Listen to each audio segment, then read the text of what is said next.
Bismillahirrahmanirrahim. Dear students, Assalamu alaikum. I am Sayyid Naseeb Zada, your chemistry teacher. Students, आज हम पढ़ेंगे standard error and standard deviation के बारे में। ये एक रिसर्च टॉपिक है, स्टैटिस्टिकल डाटा से रिलेटेड टॉपिक है और बेसिक्स ऑफ केमिस्ट्री में से एक बुनियादी टॉपिक है। स्टूडेंट आराम से गौर से इस पूरी वीडियो को देखना और जो मैं कह रहा हूँ वो सुनना, तो आपके लिए आसानी होगी इस टॉपिक को समझने में। तो सबसे पहले स्टूडेंट हम एरर का डिफिनीशन करते हैं कि व्हाट इज एरर। गलती क्या है, गलती क्या होती है। जब हम किसी चीज का मेजरमेंट करते हैं, किसी चीज की पैमाइश करते हैं, उसकी एक्चुअल वैल्यू एक होती है और हमारे पास मेजर वैल्यू कोई और आता है, तो the difference between the actual value and the measure value is known as error. For example, अगर हमारे पास ये एक मार्कर है, ये एक रॉड है, ये एक शीट है और हम रूलर से या मीटर रॉड से इसका पैमाइश करते हैं, इसका total length for example 20 centimetre है, एक्चुअल वैल्यू 20 सेंटीमीटर है। अगर हम मेजर करते हैं और मेजरमेंट के दौरान हमारे पास रीडिंग आता है 19 सेंटीमीटर या 21 सेंटीमीटर, जो एक्चुअल वैल्यू से ज्यादा या कम होता है। Now the difference between the actual value, which is 20 centimeter, and the measure value, which is either 19 or 21 centimeter. This is called error. अगर measured value 19 सेंटीमीटर है और actual value 20 सेंटीमीटर है, तो 20 minus 19 equals 1, तो 1 centimetre का इसमें error मौजूद है। इस तरह 20 और 21 के दरमियान भी डिफरेंस 1 सेंटीमीटर आता है, तो यही एरर है। और यही एरर इंस्ट्रूमेंट में फॉल्ट की वजह से भी आ सकता है और ये ह्यूमन एरर भी हो सकता है, हमसे भी गलती सरजद हो सकती है क्योंकि हम ठीक तरह इंस्ट्रूमेंट को इस्तेमाल नहीं करते या ठीक तरह रीडिंग नहीं लेते। तो पर्सनल एरर भी हो सकते हैं और इंसान खता का पुतला है, गलती तो हो जाती है। सो स्टूडेंट्स आते हैं फर्स्ट डिफिनीशन की तरफ। What is an error? The difference between actual value and the calculated or measured value is known as an error. इसको गलती कहते हैं। स्टूडेंट्स अब आते हैं स्टैंडर्ड एरर की तरफ कि स्टैंडर्ड एरर क्या होती है और मायारी गलती क्या होती है। असल में स्टैंडर्ड एरर शोज, ये हमें बताता है how accurately the sample mean, यहां पर मीन का लफ्ज इस्तेमाल किया गया है। मीन का मतलब है एवरेज, औसत।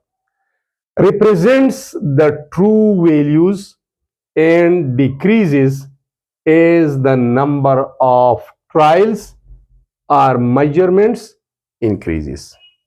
असल में स्टैंडर्ड एरर हमें ये शो करता है हाउ एक्यूरेटली, कितनी सेहत के साथ the sample mean represents the true value, कि जो भी मेजरमेंट हम करते हैं 1 2 3 4 5 और उसका एवरेज लेते हैं, उसका मीन लेते हैं, तो उसके और एक्चुअल वैल्यू के दरमियान कितना डिफरेंस आता है। स्टूडेंट्स, हमेशा हम जब रिसर्च करते हैं, प्रैक्टिकल वर्क करते हैं या डाटा कलेक्ट करते हैं, तो एक वैल्यू के ऊपर हम डिपेंड नहीं करते। जब हम बहुत ज्यादा वैल्यूज लेते हैं, उसका मीन लेते हैं, उसका एवरेज निकालते हैं, the number of experiments divided by the total number of data during one experiment, कितना डेटा है, मैं एग्जांपल से आपको एक्सप्लेन करूंगा। दूसरे एक्सपेरिमेंट में हमारे पास कितना मेजरमेंट आ गया, तीसरे में, चौथे में, पांचवें में, इन सारे को हम जमा करते हैं, फिर उसको नंबर ऑफ एक्सपेरिमेंट्स पर डिवाइड करते हैं। इसको हम कहते हैं मीन या एवरेज। तो एवरेज या मीन वैल्यू और एक्सेप्टेड वैल्यू या ट्रू वैल्यू या एक्चुअल वैल्यू के दरमियान जितना डिफरेंस होता है उसको स्टैंडर्ड एरर कहते हैं। और number of trials, number of experiment से इसमें डिफरेंस कम होता जाता है। मैं आपको एग्जांपल से समझाता हूं। स्टूडेंट्स, हमारे पास एग्जांपल है, अगर हमने एक डेटा कलेक्ट किया मेजरमेंट की, जो भी आप एग्जांपल लेते हैं, लेकिन मैंने सिंपली एग्जांपल लिया है कि हमारे पास एक्चुअल वैल्यू है 60, या तो 60 सेंटीमीटर है या 60 ग्राम है या 60 सेकंड है, जो भी है, या 60 डिग्री सी है, 60 है एक्चुअल वैल्यू। अब हमारे पास मेजर्ड वैल्यू आ गई, हमने 5 मरतबा मेजरमेंट की। पहली दफा आंसर आया 58, फिर 59, फिर 61, फिर 62 और फिर 64। तो हम इंडिविजुअल डिफरेंस की ऊपर इन्हिसार नहीं करते। अब हम इसका लेते हैं मीन, इसका लेते हैं एवरेज। इन पांचों वैल्यूज को जमा करते हैं और 5 फिर डिवाइड करते हैं, तो मीन वैल्यू आ जाएगा। इनको जमा करने से और फिर 5 फिर डिवाइड करने से 60.8 आता है। इनको जमा किया, इनको ऐड किया, 305 आ गया, divided by total number of experiments, तो 60.8 आ गया।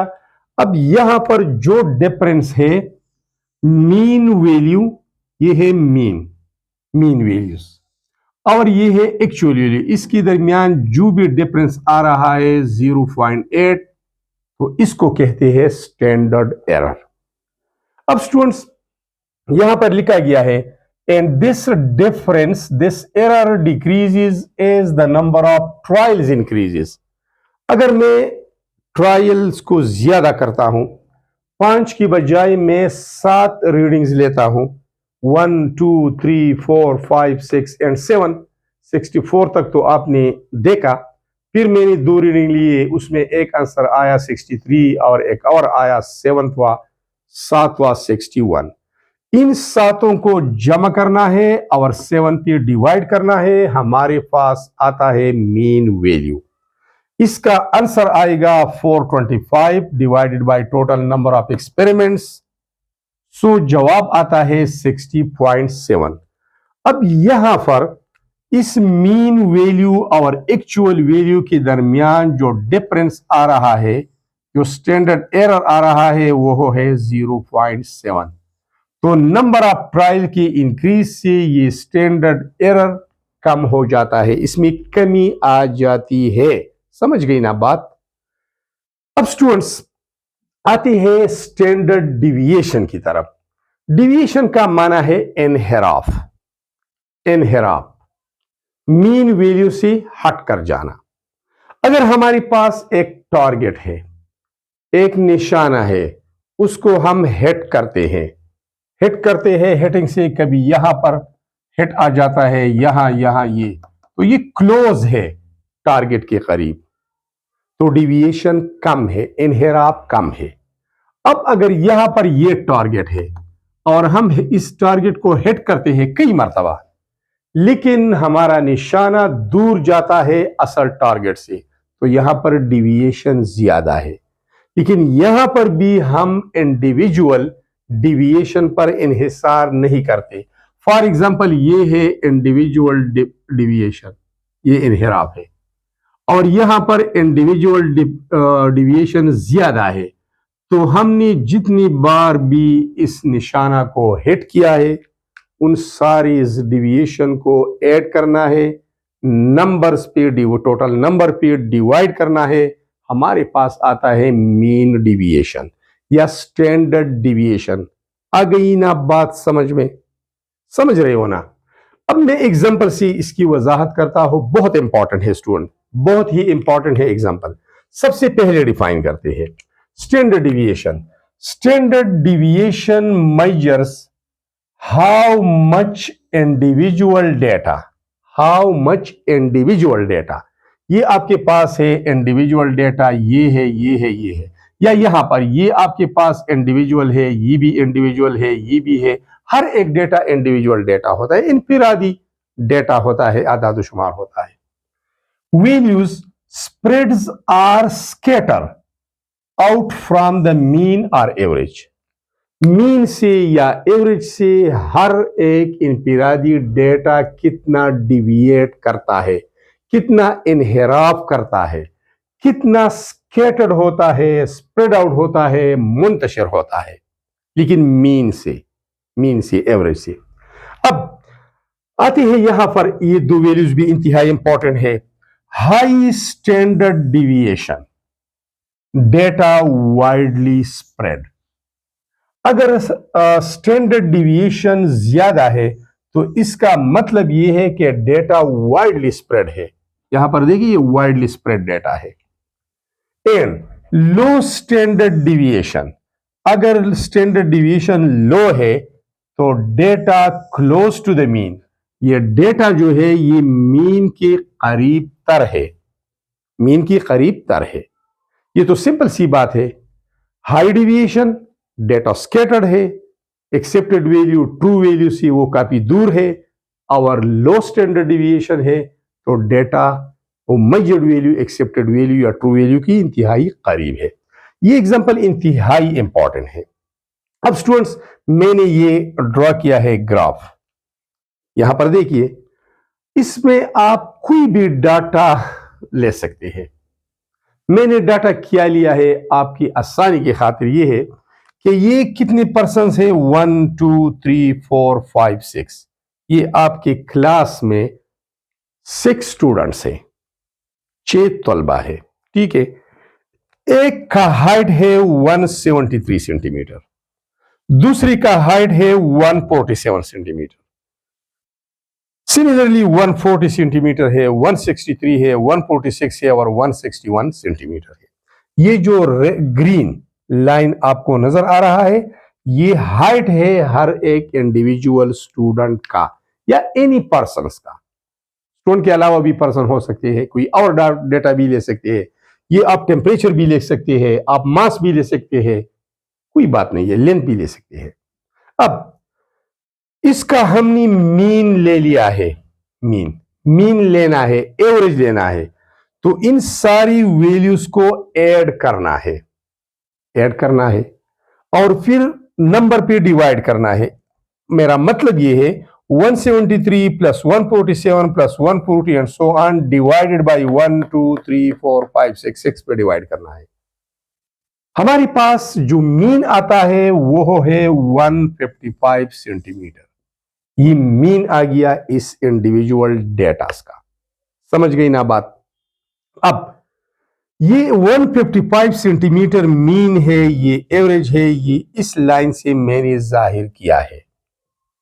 अब हर एक इंडिविजुअल का हाइट मीन वैल्यू से कितना डिविएट करता है, ये बात ध्यान में रखिए कि डिविएशन का मतलब ये नहीं है कि ये डिविएशन कम होगा या ज्यादा होगा, लेकिन डिविएशन पॉजिटिव भी हो सकता है और नेगेटिव भी हो सकता है। तो यहां पर देखिए, ये जो सबसे टॉलेस्ट पर्सन है या स्टूडेंट है, ये इस 155 से इसका हाइट ज्यादा है तो ये डिविएट करता है 18 सेंटीमीटर। इसका इंडिविजुअल डिविएशन मीन डिविएशन से 18 सेंटीमीटर है। इस वाले का कम है लेकिन डिविएशन है, इससे ये इनहिराफ कर रहा है, मीन वैल्यू से ये 8 सेंटीमीटर कम है। ये 15 सेंटीमीटर डिविएट करता है, ये 8 सेंटीमीटर है। ये जो ब्लैक लाइन है, ये इसका डिविएशन ये 9 सेंटीमीटर है और इसका डिविएशन इस लाइन से, इस मीन वैल्यू से, इस एवरेज से 6 सेंटीमीटर है। तो ये एरिया, ये एरोज वाला एरिया हमें डिविएशन, इंडिविजुअल डिविएशन ये बताता है। अब हमने डिविएशन का एवरेज लेना है। इसका डिविएशन कितना है, 18 plus 8 plus 15 plus 8 plus 9 plus 6 divided by 6। इससे एवरेज जो डिविएशन आता है 11.5 सेंटीमीटर। तो हम कहते हैं कि हमारे पास स्टैंडर्ड डिविएशन है 11.5 सेंटीमीटर, वरना यहां पर ज्यादा है, 18 है, यहां पर 8 है, यहां पर 6 है, यहां पर 15 है, लेकिन एवरेज या मीन डिविएशन 11.5 आता है। इसको कहते हैं स्टैंडर्ड डिविएशन। अब स्टैंडर्ड डिविएशन मालूम करने के लिए कौन सा फार्मूला इस्तेमाल होता है? ये फार्मूला इस्तेमाल होता है sigma is equal to 1/n summation of ni-1 parenthesis xi minus x bar whole square whole under root. अब इसमें ये सिग्मा क्या है? ये हमें रिप्रेजेंट करता है स्टैंडर्ड डिविएशन, जो ये वैल्यू आ गई है, ठीक है। एन क्या रिप्रेजेंट करता है? Number of person. यहां पर क्या है? 1 2 3 4 5 6। अब x I size of the each person, ये रिप्रेजेंट करता है कि इसका साइज कितना है, 173 है, 147 है, 140 है एंड सो ऑन। और एक्स बार क्या रिप्रेजेंट करता है? Mean value of all persons. ये हमारे पास जो मीन वैल्यू है ऑल पर्संस का, ये रिप्रेजेंट करता है जो 155 सेंटीमीटर है। सो ये एक इंपॉर्टेंट टर्मिनोलॉजी है, स्टैटिस्टिक्स से रिलेटेड टॉपिक है, रिसर्च से रिलेटेड टॉपिक है और बेसिक्स ऑफ केमिस्ट्री में से एक टॉपिक है। अगर आप इस चैनल पे नए हैं तो मेरा रिक्वेस्ट ये है कि इसको सब्सक्राइब करना, दोस्तों के साथ शेयर करना, सदका जारिया है। वीडियो अच्छी लगी है तो लाइक देना, और अगर कोई मसला है, कंफ्यूजन है तो कमेंट करना। I will be answering for your comments. Thanks a lot for watching this video.